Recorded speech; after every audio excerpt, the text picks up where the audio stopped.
नमस्कार दोस्तों, आज की कहानी है मेरी बहू सर्वगुण संपन्न पर मेरा बेटा। नीता जी आज अपने बेटे और बहू के साथ किसी रिश्तेदार की शादी के लिए अपने गांव जाने के लिए निकल गई थी। वह सुबह से ही बहुत टेंशन में थी, अपनी बहू से सवाल करती जा रही थी। अब गाड़ी में भी बोली, बेटा तूने साड़ियाँ रख ली थी ना? जब तक वहाँ रहेंगे तुम साड़ी ही पहनना, और वह सब गहने रख लिए ना? थोड़े भारी गहने और भारी साड़ी ही पहनना। और मिठाई मंगवाई थी, वह सब रख ली है? ममता अपनी सासू माँ यानी नीता जी को आराम करने को बोल रही थी। ममता ने कहा, मम्मी जी आप मुझे सब बता चुकी हैं और सब कपड़े गहने देख भी चुकी हैं, तो इतनी परेशान क्यों हैं आप? नीता जी ने एक ही सांस में कहा, बहू तुम्हारी शादी के बाद तुम पहली बार गांव जा रही हो। किसी को ऐसा नहीं लगना चाहिए कि मेरी बहू तरीके से नहीं रहती, और मैं भी तो इतने साल के बाद गांव जा रही हूँ, तो मुझे भी थोड़ी घबराहट हो रही है। सर पर पल्लू रखने की आदत छूट गई है। पता नहीं कहीं बोलते बोलते रुकी, कुछ सोचकर बोली, बहू तुम सही से कर लोगी ना? पल्लू, साड़ी और हाँ, वहाँ ज़्यादा बोलना मत। मतलब कोई कुछ बोले तो बस सुन लेना, कुछ दिन की ही तो बात है। ममता ने नीता जी की परेशानी को दूर करते हुए कहा, मम्मी आप मुझ पर विश्वास रखिए, सब सही से होगा। अब आप थोड़ा आराम कर लीजिए। गाड़ी गांव की तरफ बढ़ रही थी।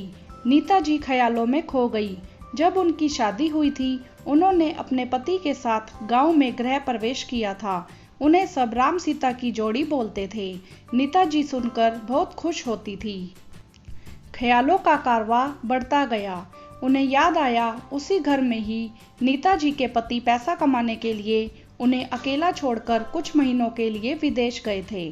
तब राहुल नीता जी का बेटा होने वाला था, पर उनके पति कुछ महीनों का बोल कर गए, जो कभी वापस नहीं आए।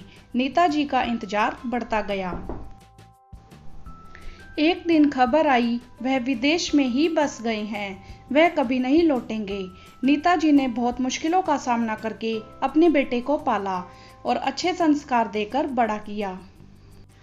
उनकी सोच का कारवां आगे बढ़ता, उससे पहले ममता की आवाज आई, मम्मी जी हम गांव पहुंच गए हैं। तो पल्लू अभी से लेना है या घर पहुंचकर?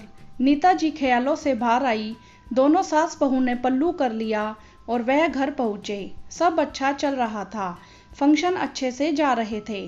तभी नीता जी को किसी ने बोला, नीता जी आपका बेटा तो राम है, उसे सीता। उसका तो रंग भी आपने कैसे पसंद कर लिया? ममता का रंग थोड़ा सांवला था, पर वह बहुत समझदार और अच्छे नैन नक्श वाली थी। ममता का यह सब सुनकर मुंह छोटा सा हो गया। सास की हिदायत के चलते वह कुछ नहीं बोली, पर नीता जी को याद आया कि उन्हें भी सब राम सीता बोलते थे।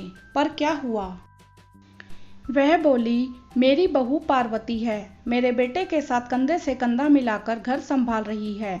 शिव गौरी के अर्धनारीश्वर रूप की तरह पढ़ी लिखी है और अपने ज्ञान का उचित उपयोग भी करती है।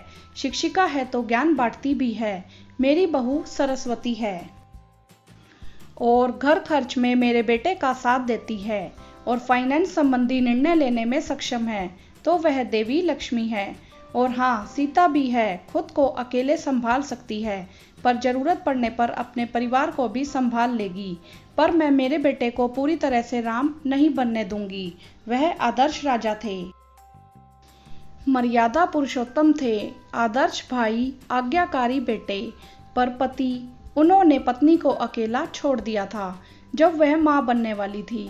मेरे बेटे को भी कभी वैसा पति नहीं बनने दूंगी। मेरी बहू सर्वगुण संपन्न है, पर मेरा बेटा वैसा नहीं होगा। राहुल को वहां का माहौल थोड़ा गर्म होता लगा। शादी के माहौल को हल्का करने के लिए राहुल ने चुटकी लेते हुए कहा, माँ जब इसे गुस्सा आता है तो यह चंडी भी बन जाती है, काली का रूप भी तो हुई। सब हंसने लगे। सही कहा था नीता जी ने, उनकी बहू सर्वगुण संपन्न है। हर स्त्री सर्वगुण संपन्न होती है और देवियों का प्रतिरूप भी। हाँ तो दोस्तों, कहानी आपको कैसी लगी आप हमें कमेंट्स करके ज़रूर बताएं। वीडियो को लाइक करें, शेयर करें और चैनल को सब्सक्राइब भी करें। धन्यवाद।